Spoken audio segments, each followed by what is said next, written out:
Chapter 5. When Leah returned from taking Ethan back to the blacksmith, she busied herself with unpacking her remaining boxes and putting her rooms in order. Still, by Sunday evening she was a bundle of nerves. She kept remembering their conversation. She kept seeing Ethan's face and hearing his voice.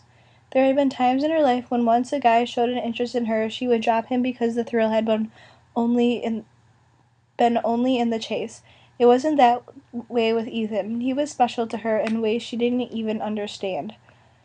When Leah arrived at the farm, she hugged Rebecca and then climbed into the small enclosed back black buggy with Charity and Ethan. She was careful not to sit too close to Ethan, careful to talk mostly to Charity while they were in the yard and in sight of Mrs. Longacre. Leah saw concern etched in the woman's face and figured Tilly Longacre didn't approve of the attachment of any of her children to Leah. Ethan clicked with his tongue and slapped the reins against the horse's rounded rump, and the buggy headed for the gravel road. The barn dance is at the Yoder farm, a few miles from here, he explained. It will not take long to get there. Sandwiched between Charity and Ethan, Leah felt like an oddity. They were dressed in Amish style plainly. She had chosen a long denim skirt and a solid white t-shirt and had worn only blusher and pale pink lipstick, but compared to them, she thought she looked overdone. I've never ridden in a buggy before, she said, making conversation. It's not fast like your car, Ethan said. Slow is good sometimes. Charity asked, will you take me for a ride in your car as you have my brother's? Whenever you want. I will have to come in town with Ethan for such a ride. My papa would not approve. Leah didn't like being cast in the role of perpetually bad influence, but she hated to tell Charity no. Glancing at Ethan, she said, I'd like to see those woods where your father cut the Christmas tree for our hospital floor. I will show the woods to you. Darkness fell and Leah watched the stars come out. Eventually Ethan turned the buggy down a side road, and Leah saw a farmhouse and a barn off in the distance, windows aglow with electric lights. Is this an Amish farm? I see lights. The Yoders are not as strict as Papa, Charity said. That is why so many like to gather here. The barn was surrounded by buggies as well as automobiles. Music spilled from an open door. Ethan pulled back on the reins. The buggy launched to a halt. He hopped out, tied the horse to a railing, and came down to help his sister down. Then he reached up to help Leah. She stood, and the buggy swayed.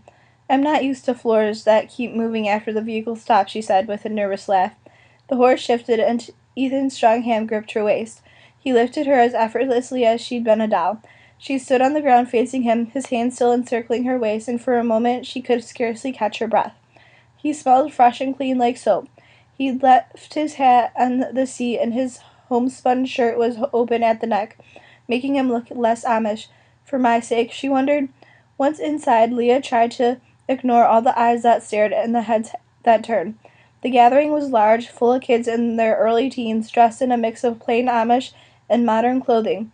Jeans, denim shirts, khaki slacks, and stylish t-shirts. She felt as if she stumbled into a stage production where everyone was in costume. The animated conversation from different groups slowed as people checked her out. Ethan gripped her hand, and he and Charity led her over to a cluster of girls dressed Amish style. This is my friend Leah, Charity explained. You know, the one I told you about from the hospital? The girls were polite, but curiosity burned in their eyes. In the background, conversation grew louder, and someone put on a CD. Funky music blared from speakers set up in the corner of the barn. Come, Ethan said, we'll get some cookies. Leah was certain she'd never choke one down, but she went with him to a long table filled with refreshments. From the corner of her eye, she saw a group of boys at the end of the table. Several were holding beer cans.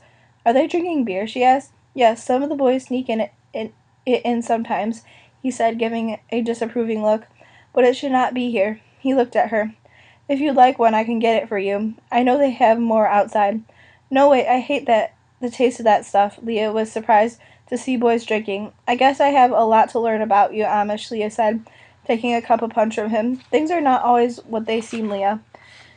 Everyone here is free to try the things of the world, but we are still accountable to our families and our traditions. So I'm learning. She wondered what was going on inside Ethan, where he fit in this strange no man's land of Amish tradition and the English worldliness. She felt a kinship with him. They were both searching for a place where they belonged. 3 of the boys, dressed in English style, drifted over to them. They stopped in a semicircle in front of Leah and Ethan. The biggest guy, standing over 6 feet with hands the size of footballs, spoke to Ethan in German. Ethan answered in German in a tone that sounded sharp.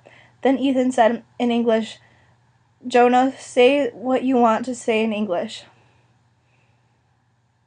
Jonah acknowledged Leah with his eyes. "It is not common for English to attend our parties," he said, "especially English that nobody knows."